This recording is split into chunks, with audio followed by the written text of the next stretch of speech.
The job of a journalist in Kashmir is not an easy one. There are many protests to report on, protests often aimed at the central government in New Delhi or the security forces. Photojournalist SYED SHARIYAR knows not everyone will be happy with the work he produces. You know, there are pressures from the government side, there are pressures from the security forces side, and unfortunately there are also pressures from the people's side, from the common masses who stop you at many places to go to cover, situations, whatever we see. Moving around this highly militarised region is no mean feat. There are security checkpoints at regular intervals and patrols by heavily armed soldiers. Stop and search is a regular occurrence for everyone, including journalists. And documenting the region's news has become even more difficult. Earlier this month, the government withdrew advertising from 2 major Kashmiri newspapers. It didn't give a reason. But such a move is being seen by journalists as a warning from New Delhi to toe the government line or face closure. As much as 50% of newspaper revenue comes from government advertisements and announcements, and that goes a long way towards paying the wages of the journalists and others who work for the newspapers.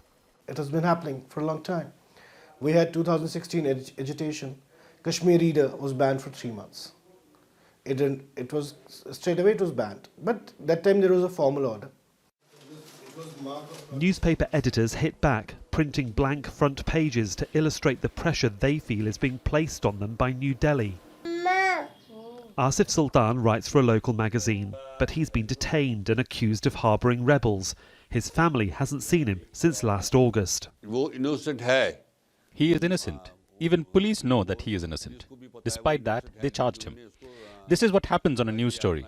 You can imagine, what does a common man go through here? Who will save them? His work was to report. What about the freedom of press, freedom of speech, and freedom of expression? The Press Council of India has sought clarification on what appears to be an informal ban of government advertising in Kashmiri newspapers. It's happened before, but it seems more serious now, according to analysts, in the light of the attack on military personnel in Pulwama.